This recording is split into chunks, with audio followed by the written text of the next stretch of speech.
الصلاۃ والسلام علیک یا حبیب اللہ، الصلاۃ والسلام علیک یا حبیب اللہ، الصلاۃ والسلام علیک یا نبی اللہ، الصلاۃ والسلام علیک یا نبی اللہ، صلی اللہ تعالی علیہ وسلم۔ صلی اللہ تعالی علیہ وسلم۔ علم و تعلیم کا بیان چل رہا ہے، جس میں 25 حدیثیں بیان ہو چکی ہیں اور آج 26ویں حدیث سے گفتگو ہونی ہے۔ کل کی آخری حدیث میں یہ سماعت کیا کہ جس کو طلب علم کی حالت میں موت آ گئی اور اس کا علم حاصل کرنا اسلام کو زندہ کرنا تھا، تو اس کی موت کا یہ انعام ملے گا کہ جنت میں اسے انبیاء کے ایک درجے کے نیچے عطا کیا جائے گا۔ انبیاء کے اور اس کے درجے کے درمیان ایک درجے کا فرق ہوگا۔ حدیث نمبر 26 یہ ہے کہ اچھا شخص وہ عالم دین ہے کہ اگر اس کی طرف احتیاج لائی جائے تو نفع پہنچاتا ہے، اور اس سے بے پرواہی کی جائے تو وہ اپنے کو بے پرواہ رکھتا ہے۔ فرمایا کہ اچھا عالم دین وہ ہے کہ جب لوگ اس سے علم دین سیکھنے کے لیے جاتے ہیں، لوگ اس سے مسائل پوچھنے جاتے ہیں، لوگ اس کے پاس اپنی حاجت لے کر کے جاتے ہیں، تو وہ اپنے علم کے ذریعے سے انہیں نفع پہنچاتا ہے۔ اور اگر عالم دین کے پاس لوگ اپنے مسائل پوچھنے نہیں جاتے، شریعت کا حل لینے نہیں جاتے، اپنی حاجتیں پوری کرنے نہیں جاتے، تو پھر وہ بھی اپنے کو بے پرواہ رکھتا ہے۔ یعنی اس کو اب یہ ضروری نہیں کہ وہ خود چل کر کے پیاسے کے پاس جائے۔ حقیقت کیا ہے کہ جسے پیاس لگی ہے وہ کنویں کے پاس جائے، اور کنواں کبھی بھی پیاسے کے پاس نہیں جاتا۔ وہی اس حدیث میں یہی بیان فرمایا کہ اچھا عالم دین وہ ہے کہ جب اس سے پوچھا جائے تو وہ اس سے دوسروں کو نفع پہنچائے، اور اگر نہ پوچھا جائے، لوگ نہ پوچھتے ہیں، اس سے فائدہ نہ حاصل کرتا ہوں تو نہ کرتے ہوں، تو اسے بھی کوئی پرواہ نہیں ہے۔ حاصل کرنے آئے تو ٹھیک، نہ کرے تو کوئی بات نہیں۔ حدیث نمبر 27، حضرت عبداللہ ابن مسعود رضی اللہ تعالیٰ عنہ نے فرمایا، جس کو کوئی بات معلوم ہے اور وہ کہے، اور نہ معلوم ہو تو یہ کہہ دے اللہ عالم۔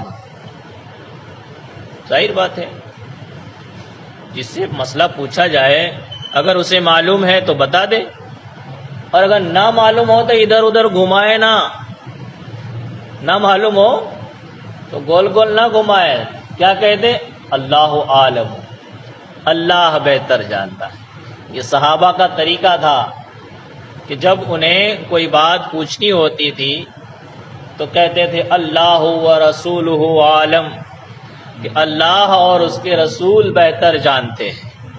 تو ایسا ہی کہیں، کسی سے مسئلہ پوچھا جائے، معلوم ہو تو کہہ دے، بتا دے کہ ایسا ایسا مسئلہ ہے، اور اگر نہ معلوم ہو تو یہ نہ سوچے گا میری تو بے عزتی ہو جائے گی نہیں بتایا تو۔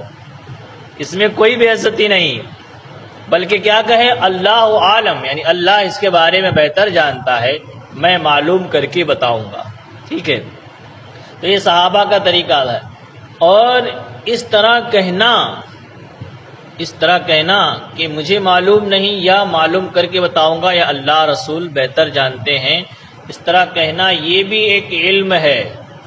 یعنی اس کے پاس یہ علم تو ہے کہ جو چیز نہیں معلوم ہے اسے نہیں بتایا جاتا، یہ بھی کیا ہے؟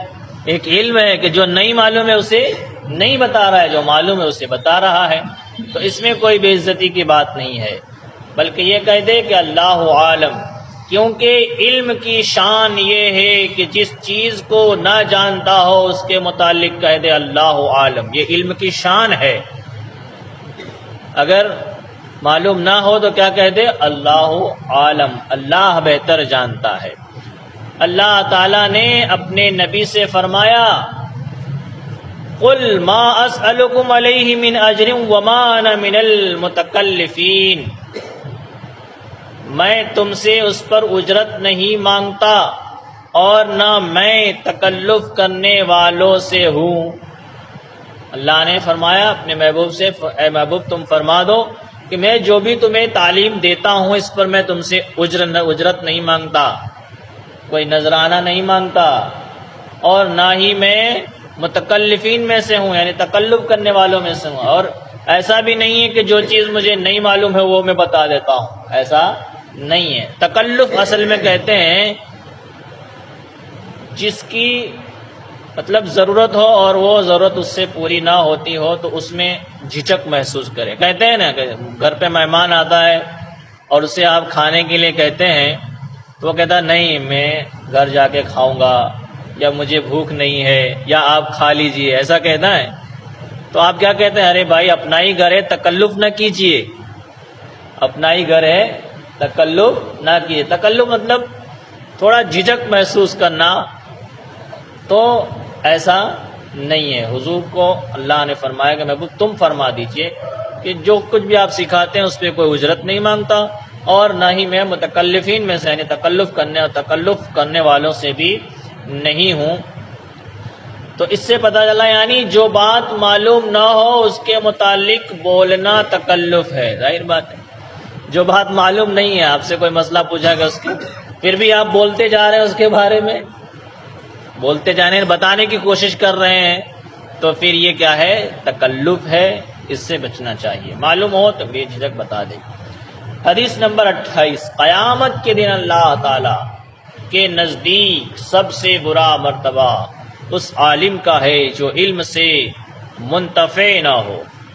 اس سے پہلے بھی سن چکے، فرمایا کہ قیامت کے دن اللہ کے نزدیک سب سے برا مرتبہ، سب سے برا حال اس عالم کا ہوگا جس نے علم تو حاصل کیا لیکن اس علم سے فائدہ حاصل نہیں کیا، یعنی بے عمل عالم، علم تو حاصل کیا لیکن اس پر عمل نہیں کیا۔ تو اس میں سارے بھی عالم آ سکتے ہیں، سنیوں کے بھی عالم آ سکتے ہیں، وہابی دیوبندیوں کے بھی عالم آ سکتے ہیں۔ تو سنیوں میں وہ جو مطلب اپنی کوتاہی کی وجہ سے عمل نہیں کرتے، اور وہاں بھی دیوبندی میں تو وہ ان کا تو ایمان ہی نہیں ہے، نام کے عالم ہے لیکن ان کا کام عالم جیسا نہیں ہے۔ حدیث نمبر 29، زیاد ابن لبید رضی اللہ تعالیٰ عنہ کہتے ہیں کہ نبی کریم صلی اللہ تعالی وسلم نے ایک چیز ذکر کر کے فرمایا کہ یہ اس وقت ہوگی جب علم جاتا رہے گا۔ قیامت کی نشانیوں میں سے ایک چیز کا ذکر کیا اور فرمایا کہ یہ معاملہ، ایسی حالت اس وقت ہوگی جب قیامت قریب آ جائے گی اور علم جاتا رہے گا، علم جاتا رہے گا یعنی علم اٹھنے لگے گا، لوگوں کو معلومات نہیں ہوگی، لوگ عالموں سے دور ہوں گے۔ تو حضرت زیاد ابن لبید کہتے ہیں میں نے عرض کی یا رسول اللہ علم کیوں کر چلا جائے گا؟ یوں علم کیسے اڑ جائے گا، یعنی کیسے ختم ہو جائے گا؟ حالانکہ ہم قرآن پڑھتے ہیں، اپنے بیٹوں کو پڑھاتے ہیں، اپنی اولاد کو پڑھائیں گے، اسی طرح یہ معاملہ قیامت تک جاری رہے گا، تو پھر علم کیسے اٹھ جائے گا؟ علم کیسے اٹھ جائے گا؟ تو حضور اکرم صلی اللہ تعالی وسلم نے فرمایا زیاد تجھے تیری ماں روئے۔ اصل میں یہ جب کسی بات سے ناراضگی، ہلکی ناراضگی ہوتی تھی تو حضور اکرم صلی اللہ تعالی وسلم فرماتے تھے تجھے تیری ماں روئے، یہ عربی میں اس طرح ہوتا ہے، یا اس طرح کہتے تیری ناک خاک آلودہ ہو، تیری ناک خاک آلودہ ہو، ایسا فرماتے تھے۔ تو یہ اس میں ایک قسم کی محبت بھی ہے اور ایک قسم کا ڈانٹنا بھی ہے، ناراضگی بھی ہے۔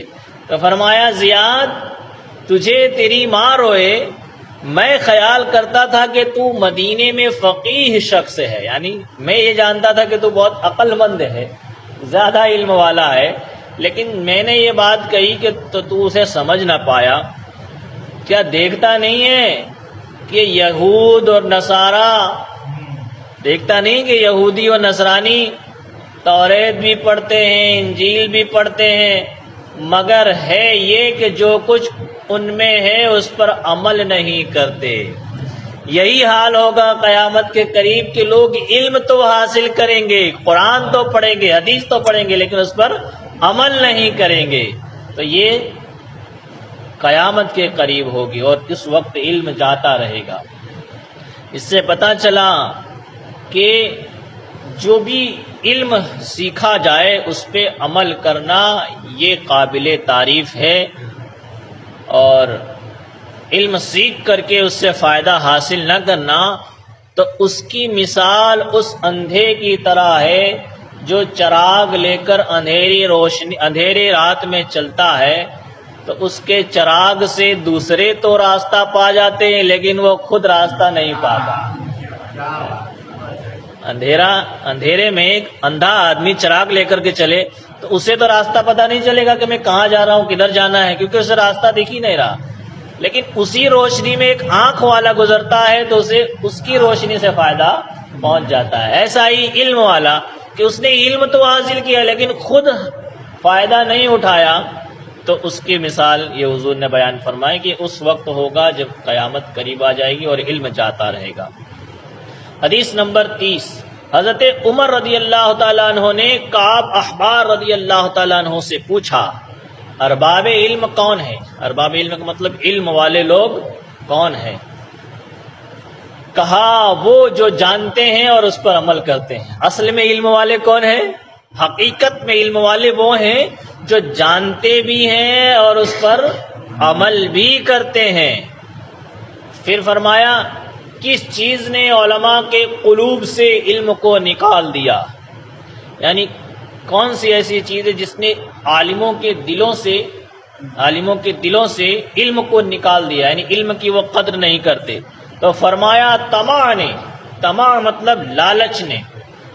لالچ اگر کوئی عالم کرے تو پھر اس کے دل سے علم کا نور اور اس کی روشنی نکال لی جاتی ہے۔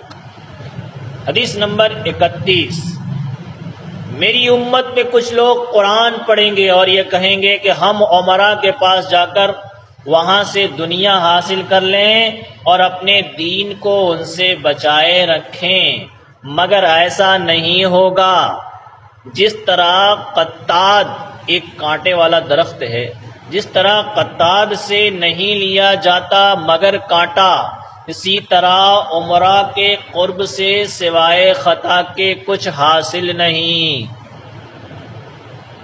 حضور نے فرمایا کہ میری امت میں کچھ لوگ قرآن پڑھیں گے، علم حاصل کریں گے، اور علم حاصل کرنے کے بعد عمرا کے پاس جا کر کے بیٹھیں گے، امیروں کے پاس جا کر کے بیٹھیں گے، بادشاہوں کے پاس جا کر کے بیٹھیں گے، اور پھر وہ یہ خیال کریں گے کہ ان کے ذریعے سے ہمارے کچھ فائدہ بھی ہو جائے گا اور ہم اپنے دین کو بچا لیں گے، یعنی ہمارے دین میں کوئی نقصان نہیں ہو پائے گا۔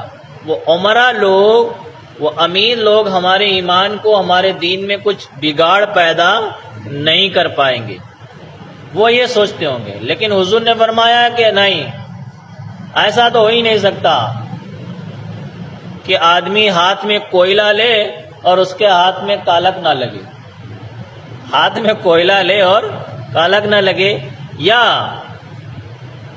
لوہار کے پاس بیٹھے اور اس کے جسم پر کالا پن نہ اڑے، یعنی اس کے کپڑے گندے نہ ہو، ایسا تو ہو ہی نہیں سکتا۔ پھر مثال سے بیان فرمایا کہ دیکھو ایک درخت ہے قطاد، اسے آپ اپنی زبان میں سمجھ لیے باوڑ کا درخت دیکھا آپ نے؟ باوڑ کا درخت، اس کے اندر پھول نہیں ہوتے، کانٹے ہی کانٹے ہوتے، بڑے بڑے کانٹے ہوتے ہیں۔ حضور نے مثال بیان فرمائی کہ قطاد کے درخت سے کچھ نہیں ملتا مگر کانٹا۔ ظاہر بات ہے اب کانٹے والے درخت سے آپ پھول تلاش کریں تو وہاں وہ پھول ملنے والا نہیں ہے، اس سے کانٹا ہی کانٹا ملے گا۔ اسی طریقے سے فرماتے ہیں، اسی طریقے سے عمرا کے قریب سے سوائے خطا کے کچھ نہیں ملے گا۔ عمرا کے قریب جاؤ گے تو خطا ہی ہوگی، یعنی کچھ نہ کچھ نقصان تو ہونا ہی ہے۔ کیسا نقصان ہوگا؟ تمہارے دین کا نقصان یہ ہوگا کہ جس طرح وہ رویہ اختیار کرتے ہیں ویسے تم بھی اختیار کرنے لگ جاؤ گے، جس طرح وہ اپنے دولت اور مال پر غرور اور گھمنڈ کرتے ہیں ویسے تم بھی کرنے لگ جاؤ گے، جس طرح وہ اپنے عہدے پر ناز کرتے ہیں ویسے تم بھی ان سے دوستی کر کے سمجھو گے ہاں میرا تو فلاں سے کانٹیکٹ ہے، جو ہوگا دیکھ لیا جائے گا۔ تو یہ جو خیال ہے تمہارے دل میں یہ تمہیں نقصان ہی میں ڈالے گا، فائدے میں نہیں ڈالے گا، اس لیے ان سے بچتے رہو اور اپنے ایمان کی حفاظت کرتے رہو، بچائے رہو۔ اب اس کا مطلب یہ نہیں کہ اب کوئی غریب آدمی امیر کے پاس جائے ہی نہ، اس کا مطلب یہ نہیں ہے۔ ایسے دنیا دار شخص کے پاس نہ جائیں جسے صرف دنیا ہی کی پڑی ہو، دین کی اسے کچھ پڑی نہ ہو، ورنہ حضرت عثمان سے زیادہ غنی کون تھا؟ حضرت عثمان سے زیادہ غنی کون تھا؟ لیکن ان کا خزانہ صرف غریبوں فقیروں کے اوپر لٹانے کے لیے اور دین اسلام کی خدمت کے لیے تھا۔ تو ان کی بارگاہ میں فقیر آتے تھے، حاجت مند آتے تھے اور آپ ان کی حاجت روائی فرمایا کرتے تھے۔ تو وہ عمراء جن کو دین سے کچھ لینا دینا نہیں ان کے پاس نہ جائے، ورنہ جو دیندار شخص ہیں، امیر ہیں، تو ان کے دربار میں جا سکتے ہیں، ان سے ملاقات کر سکتے ہیں، ان سے مسجد مدرسے کے لیے مدد مانگ سکتے ہیں، ان کے پاس جانے میں کوئی حرج نہیں ہے۔ حدیث نمبر 32، خدا کے نزدیک بہت مبغوض قراء یعنی علماء وہ ہیں جو عمراء کی ملاقات کو جاتے ہیں۔ یہی اس میں بھی یہی بیان فرمایا کہ قراء کہتے ہیں علماء کو، علماء مراد ہیں جو قرآن پڑھتے ہیں، سکھاتے ہیں، سیکھتے سکھاتے ہیں۔ تو خدا کے نزدیک وہ مبغوض یعنی غضبناک شخص ہیں کہ جو عمراء کی ملاقات کو جاتے ہیں، کہ پڑھتے ہیں قرآن اور عمراء کے پاس حاجت روائی کے لیے جاتے ہیں۔ تو ان کے لیے یہ تقویٰ طہارت یہ ہے کہ وہ قرآن پڑھیں اور خدا کی بارگاہ سے ہی مدد حاصل کریں۔ یہ کیا ہے؟ اعلیٰ تقویٰ ہے۔ ورنہ فرمایا گیا کہ ایک وقت ایسا آئے گا کہ دین کا کام درہم و دینار سے ہی چلے گا۔ اب آج دیکھتے ہیں کہ کیسے چلے گا دین کا کام، تو چندے کے ذریعے سے مدارس چلتے ہیں، ان سے عالم پیدا ہوتے ہیں، پھر وہ دین کی خدمت کرتے ہیں۔ اس طریقے سے اب عالم پڑھتے ہیں، پڑھاتے ہیں، تو ان کو بھی تو ان کے بھی گھر خرچ کا تو کچھ چاہیے، تو درہم و دینار سے ہی ایک وقت آئے گا کہ درہم و دینار سے وہ کیا ہوگا؟ دین کا کام چلے گا اور دین آگے بڑھے گا۔ تو ایسا نہیں ہے کہ جو مطلب مال والے ہیں ان کے پاس نہ جایا جائے یا ان سے مدد حاصل نہ کی جائے، مدد حاصل کی جائے، صرف ان لوگوں سے بچا جائے جو غرور اور گھمنڈ میں رہتے ہیں اور علم کو اور عالم دین کی وہ لوگ توہین کرتے ہیں۔ آپ دیکھتے ہیں کہ جو دنیا دار اعلیٰ قسم کے دنیا دار ہوتے ہیں ان کے پاس سے اگر کوئی عالم گزر جائے تو کہتے ہیں کیا کیا اس نے علم حاصل کر کے، کیا کیا عالم بن کر کے؟ ارے اس نے تو وہ کام کیا ہے جو تو نے نہیں کیا۔ تو بڑے سے بڑا جج، collector, P M, C M بن جا، کچھ بھی تیرا خدا کی بارگاہ میں مرتبہ نہیں ہوگا۔ لیکن اس نے قرآن سیکھا ہے، حدیث سیکھی ہے اور وہ سکھا رہا ہے، دین اسلام کی خدمت کر رہا ہے، اس کی برکت اسے یہ مل رہی ہے کہ اللہ کی رحمتیں اس پر نازل ہوا کرتی ہیں، اللہ کی مخلوق اس کے لیے دعائے مغفرت کیا کرتی ہے، اس نے وہ مرتبہ حاصل کیا۔ تجھے دنیا میں نظر نہیں آتا، قیامت میں جب صفحے لگے گی تب تجھے معلوم ہوگا کہ اس کا مرتبہ کیا ہے۔ تو اہل علم کی کبھی بھی توہین نہ کی جائے، ورنہ اہل علم کی وہ توہین نہیں بلکہ علم کی توہین ہوگی، اس لیے اس سے ہمیشہ بچا جائے اور اہل علم کی عزت کی جائے۔ حدیث نمبر 33، حضرت عبداللہ ابن مسعود رضی اللہ تعالیٰ عنہ نے فرمایا اگر اہل علم کی حفاظت کریں اور اس کو اہل کے پاس رکھیں تو اس کی وجہ سے اہل زمانہ کے سردار ہو جائیں گے۔ علم والے اگر علم کو کی حفاظت کریں یعنی سیکھیں سکھائیں اور اس کو ایسے کو سکھائیں جو سیکھنا چاہتا ہو، وہ علم ایسے کو سکھائیں جو سیکھنا چاہتا ہو، تو اس علم کی برکت سے وہ اہل زمانہ کے سردار ہو جائیں گے، اہل زمانہ کے سردار ہو جائیں گے، زمانے کے لوگ ان کی عزت کریں گے، ان کی تعظیم کریں گے، ان کو اونچا درجہ دیں گے اور ان کو سلام کرتے ہوئے جائیں گے۔ یہ علم کی برکت ہوگی۔ مگر انہوں نے علم کو دنیا والوں کے لیے خرچ کیا تاکہ ان سے دنیا حاصل کریں، لہذا ان کے سامنے ذلیل ہو گئے۔ جن لوگوں نے علم اس لیے حاصل کیا تاکہ دنیا حاصل کریں، تو ایسے لوگ ان لوگوں کے سامنے کیا ہوئے؟ ذلیل ہو گئے۔ اور پھر کہتے ہیں میں نے تمہارے نبی صلی اللہ تعالی علیہ وسلم کو فرماتے سنا ہے، جس نے تمام فکروں کو ایک فکر آخرت کی فکر کر دیا، اللہ تعالیٰ فکر دنیا سے اس کی کفایت فرما لے گا۔ تمام فکر، سوچ، ٹینشن، تمام فکر کو ایک ہی فکر میں سما دیا۔ کون سی فکر؟ آخرت کی فکر۔ آخرت کی فکر میں ہی اس کو سما دیا، ایک ہی فکر کر دیا، تو اللہ تبارک و تعالیٰ اسے دنیا کی فکروں سے آزاد فرما دے گا۔ اور جس کے لیے احوال دنیا کی فکریں متفرق رہیں، اللہ عز و جل کو اس کی کچھ پرواہ نہیں ہے کہ وہ کس وادی میں ہلاک ہوا۔ اور اگر دنیا کی فکر رہی، دنیا کے مسائل کی فکر رہی، آخرت کی کوئی فکر نہ رہی، تو حضور فرماتے ہیں اللہ عز و جل کو اس کی کوئی پرواہ نہیں کہ وہ کہاں جاتا ہے، کہاں مرتا ہے، کہاں ہلاک ہوتا ہے، اس کی کوئی پرواہ نہیں۔ ورنہ اللہ تبارک و تعالیٰ اپنے نیک بندوں کو اپنے جوار رحمت میں جگہ عطا فرماتا ہے، ان کو ایسی جگہوں پہ مرنے بھی نہیں دیتا جہاں ذلت کا سبب ہوتا ہے، اور اگر ذلت کا سبب ہوتا ہے تو اللہ تبارک و تعالیٰ ان کو عزت عطا فرماتا ہے اور ان کو ذلت سے بچا لیتا ہے، کیونکہ وہی قادر مطلق ہے، جسے چاہتا ہے عزت دے دیتا ہے، جسے چاہتا ہے ذلیل فرما دیتا ہے۔ حدیث نمبر 34، آخری حدیث سماعت کر لیں۔ جس سے علم کی کوئی بات پوچھی گئی اور اس نے نہیں بتائی تو اس کے منہ میں قیامت کے دن آگ کی لگام لگا دی جائے گی۔ کسی سے کوئی بات پوچھی گئی، یعنی عالم سے کوئی بات پوچھی گئی اور اس نے نہیں بتائی تو قیامت کے دن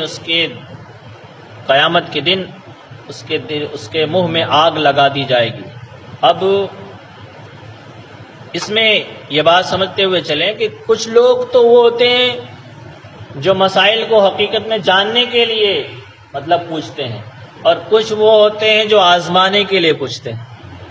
تو اب جس سے پوچھا گیا وہ بخوبی جانتا ہے کہ سامنے والا کس انداز سے پوچھ رہا ہے۔ اگر وہ سیکھنے کے انداز سے پوچھ رہا ہے تو بتائے گا تو ثواب ملے گا، اور نہ بتائے گا تو کوئی عذاب بھی نہیں ہوگا اس حدیث کی روشنی میں۔ تو سوال دو طریقے کے ہوتے ہیں، ایک ہوتا ہے سوال مسترشد اور ایک ہوتا ہے سوال متعنت۔ سوال مسترشد وہ ہوتا ہے جسے پوچھ کر کے بندہ راہ ہدایت پا جاتا ہے، اور سوال متعنت وہ ہوتا ہے جس کو پوچھنے سے اس کو کچھ علم حاصل کرنا نہیں ہوتا، بس صرف آزمانا ہوتا ہے نا۔ آج کے دور میں بہت سارے لوگ ایسے جو کوئی بھی مسئلہ لے کر کے آئیں گے تو پہلے 50 جگہ پوچھ چکے ہوں گے اور پھر آزمانے کے لیے آئیں گے کہ چلو ان سے پوچھتے ہیں یہ کیا کہتے ہیں، اور اگر الٹا بتایا تو پھر ان کی خیر نہیں ہے۔ ذرا بھی آگے پیچھے لفظ ہوا تو ان کی خیر نہیں ہے کہ ایسا نہیں ایسا ہے، حجت کے لیے پوچھتے ہیں۔ تو ایسا سوال جو ہے یہ برا ہے، اور اگر سیکھنے کے لیے بھائی مسئلہ معلوم نہیں ہے تو اسے معلوم کرنے کے لیے، اور اگر معلوم ہے آدھا معلوم ہے کچھ شک شبہ ہے تو اس کا اظہار پہلے ہی کر دے کہ بھائی میں نے یہ مسئلہ ایسا سنا ہے یا ایسا پڑھا ہے اور میرے دماغ میں ایسا ہے، لیکن حقیقت کیا ہے آپ بتا دیں۔ تو اس میں کیا ہو جائے گا؟ خلاصہ ہو جائے گا، اور سامنے والا جان جائے گا کہ ہاں یہ جو ہے سیکھنے کے لیے پوچھ رہا ہے، امتحان لینے کے لیے نہیں پوچھ رہا ہے۔ تو بہرحال امتحان کی بات تو الگ ہے، اگر کوئی علم دین سیکھنے کی غرض سے پوچھے اور جس سے پوچھا گیا وہ نہ بتائے، یعنی اس کے پاس کوئی عذر نہ ہو بتانے کا، نہ بتانے کا کوئی عذر نہ ہو تب. اور اگر عذر ہے بھائی وہ کسی کام کے لیے نکل رہا تو اس وجہ سے نہیں بتایا، یا وہ کسی کام میں بیزی تھا اس لیے نہیں بتایا، یا اس نے یہ کہا کہ تھوڑی دیر کے بعد پوچھ لینا اس لیے نہیں بتایا، تو ان سب کی وجہ سے وہ اس حدیث پاک کی روشنی میں سزا کا حقدار نہیں ہوگا. مطلب یہ کہ جان بوجھ کر نہ بتانا، ایک اس لیے نہ بتائے کہ مجھے معلوم ہے میں نہیں بتاؤں گا ورنہ اس کو بھی معلوم ہو جائے گا، تو اس وجہ سے نہ بتائے تو اس کا عذاب قیامت کے دن اس سے یہ ملے گا کہ اس کے منہ میں آگ کی لگام لگا دی جائے گی. تو بہرحال جس طریقے سے علم حاصل کرنے کی فضیلت ہے، اسی طریقے سے علم حاصل کرنے کے بعد اس پہ عمل کرنے کی بھی فضیلت ہے. اللہ تبارک و تعالی ہمیں علم دین کی لازوال دولت سے مالا مال فرمائے. ہمیں جو بیمار انہیں شفائے کاملہ عاجلہ کلیہ عطا فرمائے، جو پریشان ان کی پریشانیوں کو دور فرمائے.